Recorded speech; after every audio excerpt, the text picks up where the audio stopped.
ನಮಸ್ಕಾರ. ಸರ್ಕಾರಿ ನೌಕರರೇ ಕಿಡ್ನಿ ಏಜೆಂಟರು, ತುತ್ತು ಅನ್ನಕ್ಕೂ ಪರದಾಡುವ ಬಡವರೇ ಈ ಏಜೆಂಟರ ಗಿರಾಕಿಗಳು. ಈ ಕಿಡ್ನಿ ಜಾಲ ಬಯಲಿಗೆ ಬಂದದ್ದು ಹೇಗೆ? ಈ ಕಿಡ್ನಿ ರ್ಯಾಕೆಟ್ನ ಹಿಂದಿರುವ ಕಥೆ ಏನು?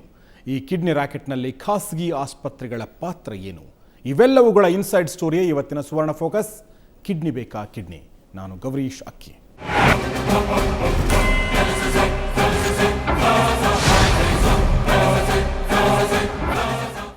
ಕಿಡ್ನಿ ಬೇಕು ಕಿಡ್ನಿ ಅಂತ ಕೈ ತುಂಬ ದುಡ್ಡು ಇಟ್ಕೊಂಡಿರುವ ಶ್ರೀಮಂತ ಒಬ್ಬ ಬರ್ತಾನೆ.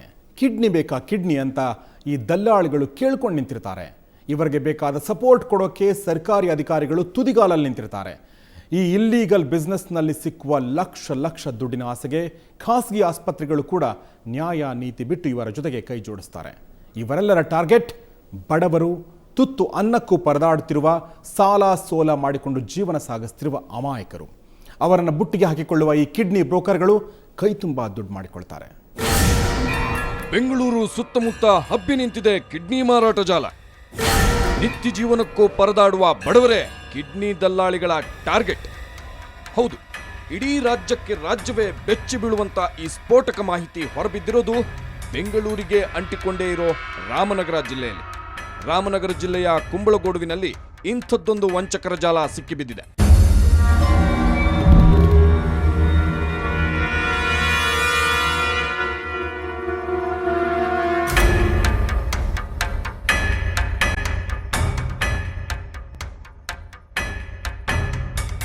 ರಾಮನಗರ ಎಸ್ಪಿ ಅನುಪಮ್ ಅಗರ್ವಾಲ್ ಈ ಖದೀಮರ ವಿವರ ನೀಡುತ್ತಿದ್ದಾಗ ಕೇಳುತ್ತಿದ್ದವರ ಎದೆ ನಡುಗಿ ಹೋಗಿತ್ತು.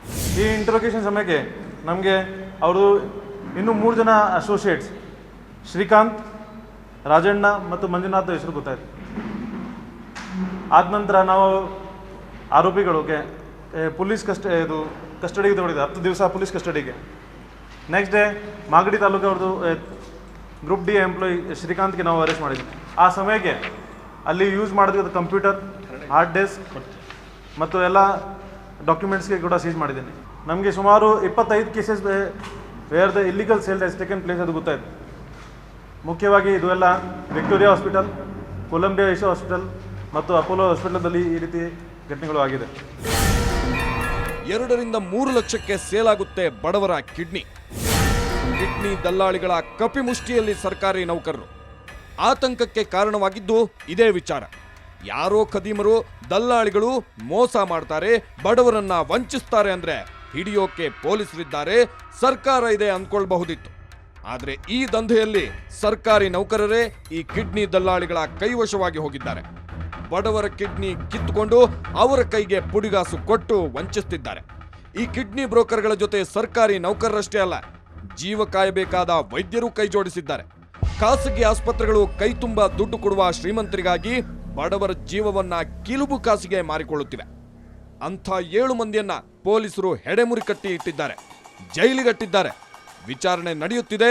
ವಿಚಾರಣೆ ಮುಗಿಯೋ ವೇಳೆ ಇದರ ಹಿಂದಿರೋ ದೊಡ್ಡ ಖದೀಮರು ಸಿಕ್ಕಿ ಬೀಳಬಹುದು.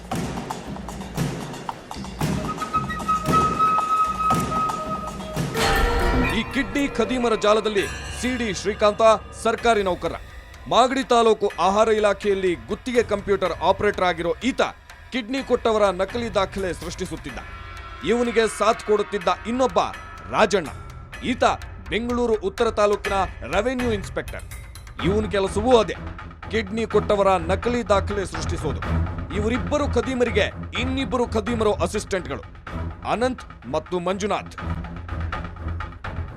ಇನ್ನು ಮಹದೇವ, ಗೋಪಾಲ ಮತ್ತು ರಂಜನ್ ದಲ್ಲಾಳಿಗಳು. ಇವರ ಕೆಲಸ ಹಣದ ಅಗತ್ಯವಿರೋ ಬಡವರನ್ನ ಹುಡುಕಿ ಯಾಮಾರಿಸಿ ಕಿಡ್ನಿ ಕೊಡಲು ಪುಸಲಾಯಿಸೋದು.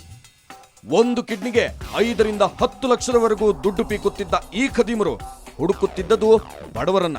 ಬೆಂಗಳೂರು ಹೊರವಲಯದಲ್ಲಿರೋ ಕೂಲಿ ಕಾರ್ಮಿಕರು, ಮೈ ತುಂಬಾ ಸಾಲ ಹೊತ್ಕೊಂಡವರು, ಅನಾಥರು ಇವರ ಟಾರ್ಗೆಟ್. ಇವರ ಜಾಲ ರಾಮನಗರ, ಮಂಡ್ಯ ಮತ್ತು ಹಾಸನ ಜಿಲ್ಲೆಗಳಲ್ಲಿ ಜೋರಾಗಿ ನಡೆಯುತ್ತಿದೆ. ಬಡವರನ್ನ ಯಾಮಾರಿಸೋ ಇವರೆಲ್ಲ ಶ್ರೀಮಂತರಿಂದ ಲಕ್ಷಾಂತರ ದುಡ್ಡು ಪಡೆದು ಕಿಡ್ನಿ ಕೊಟ್ಟವರಿಗೆ ನಾಮ ಹಾಕಿ ಕಳಿಸ್ತಾರೆ. ಹೊಟ್ಟೆ ಕುಯ್ಸ್ಕೊಂಡು ಕಿಡ್ನಿ ಕಳೆದುಕೊಳ್ಳೋ ಬಡವರಿಗೆ ಸಿಕ್ಕೋದು 25,000 ರಿಂದ 50,000 ಮಾತ್ರ. ಸ್ವಲ್ಪ ಗಲಾಟೆ ಮಾಡಿದ್ರೆ ಕೆಲವು ಲಕ್ಷಗಳು ಗಿಟ್ಟುತ್ತವೆ. ಆದ್ರೆ ಕಿಡ್ನಿ ಕಳೆದುಕೊಳ್ಳುತ್ತಿದ್ದೇವೆ ಎಂಬುದರ ಅರಿವೇ ಇಲ್ಲದ 100 ಬಡವರು ಈಗ ಕಿಡ್ನಿ ಕಳೆದುಕೊಂಡಿದ್ದಾರೆ. ಬೆಂಗಳೂರಿನಲ್ಲಿ ಕಳೆದ ವರ್ಷವೇ ಇಂಥ 25ಕ್ಕೂ ಹೆಚ್ಚು ಕಿಡ್ನಿ ಟ್ರಾನ್ಸ್ಪ್ಲಾಂಟೇಷನ್ ಆಪರೇಷನ್ಗಳು ನಡೆದು ಹೋಗಿವೆ. ಕಿಡ್ನಿ ಕೊಟ್ಟವರೇ ಆಮೇಲೆ ಕಿಡ್ನಿ ಬ್ರೋಕರ್ಗಳು. ಇದು ವಿಚಿತ್ರ ಆದ್ರೂ ಸತ್ಯ. ಕಿಡ್ನಿ ಕಳೆದುಕೊಂಡ ಎಷ್ಟೋ ಜನರೇ ಈಗ ಬ್ರೋಕರ್ಗಳಾಗಿ ಬಿಟ್ಟಿದ್ದಾರೆ. ಇದು ಇಷ್ಟು ಸರಾಗವಾಗಿ ಸದ್ದಿಲ್ಲದೆ ನಡೀತಾ ಇರೋದು ಕಿಡ್ನಿ ರಾಕೆಟ್ನಲ್ಲಿ ಉನ್ನತ ಅಧಿಕಾರಿಗಳು ಶಾಮೀಲಾಗಿರೋ ಅನುಮಾನ ಹುಟ್ಟಿಸಿದೆ. ಒಂದು ವಿಷಯವಂತೂ ಪಕ್ಕ, ದೊಡ್ಡವರ ಕೃಪಾ ಕಟಾಕ್ಷವಿಲ್ಲದೆ ಇಂಥದ್ದೊಂದು ದಂಧೆ ನಿರ್ವಿಘ್ನವಾಗಿ ನಡೆಯೋದು ಸಾಧ್ಯವೇ ಇಲ್ಲ. ಇಷ್ಟಕ್ಕೂ ಈ ಕಿಡ್ನಿಗ್ಯಾಕೆ ಇಷ್ಟು ಇಂಪಾರ್ಟೆಂಟು ಅನ್ನೋದನ್ನು ಸ್ವಲ್ಪ ತಿಳ್ಕೊಂಡ್ಬಿಡಿ. ಮೂತ್ರಪಿಂಡ ಅನ್ನೋದು ಮನುಷ್ಯನ ದೇಹದ ಅತಿ ಮುಖ್ಯ ಅಂಗ. ಒಬ್ಬ ವ್ಯಕ್ತಿ ತಿಂದಿದ್ದು ಜೀರ್ಣವಾಗೋಕೆ ಬೇಕಾದ ಬಹುಮುಖ್ಯ ಅಂಗ. ಕಿಬ್ಬೊಟ್ಟೆಯ ಅಕ್ಕಪಕ್ಕ ಎರಡೂ ಬದಿಗಳಲ್ಲಿ ಈ ಕಿಡ್ನಿ ಇರುತ್ತೆ. ಎರಡರಲ್ಲಿ ಒಂದು ಕೆಲಸ ಮಾಡ್ತಿಲ್ಲ, ಕೆಟ್ಟು ಹೋಗಿದೆ ಅಂದ್ರೂ ನೋ ಪ್ರಾಬ್ಲಮ್. ಇರುವ ಇನ್ನೊಂದು ಆರೋಗ್ಯವಂತ ಕಿಡ್ನಿ ಮನುಷ್ಯನ ದೇಹ ಅನ್ನೋ ಯಂತ್ರವನ್ನ ರಿಫ್ರೆಶ್ ಮಾಡಿರುತ್ತೆ. ಎರಡೂ ಕೆಲಸ ಮಾಡದೆ ಹೋದಾಗ ಮನುಷ್ಯನ ಜೀರ್ಣಕ್ರಿಯೆ ಸ್ಟಾಪ್ ಆಗುತ್ತೆ. ತಿಂದಿದ್ಯಾವುದೂ ಹೊರಗೆ ಹೋಗ್ತಿಲ್ಲ ಅಂದ್ರೆ ಮನುಷ್ಯನ ದೇಹ ಕೆಡೋಕೆ ಶುರುವಾಗುತ್ತೆ. ಡಾಕ್ಟರ್ಸ್ ಏನೇ ಸರ್ಕಸ್ ಮಾಡಿದ್ರು, ಟ್ರೀಟ್ಮೆಂಟ್ ಕೊಟ್ರು, ಅದು ತಾತ್ಕಾಲಿಕ ಅಷ್ಟೇ. ಅದು ಸರಿ ಹೋಗ್ಬೇಕೆಂದ್ರೆ ಇನ್ನೊಂದು ಕಿಡ್ನಿಯನ್ನ ಮನುಷ್ಯನ ದೇಹಕ್ಕೆ ಕಸಿ ಮಾಡಲೇಬೇಕು. ಇಲ್ಲದಿದ್ರೆ ಜೀವಕ್ಕೆ ಆಪತ್ತು. ಅಂಥ ಜೀವದ ಜೊತೆಯಲ್ಲೇ ಈ ಕಿಡ್ನಿ ಬ್ರೋಕರ್ಗಳು, ಸರ್ಕಾರಿ ನೌಕರರು, ಖಾಸಗಿ ಆಸ್ಪತ್ರೆಗಳ ಪ್ರತಿಭಾವಂತ ವೈದ್ಯರು ಚೆಲ್ಲಾಟವಾಡುತ್ತಿದ್ದಾರೆ.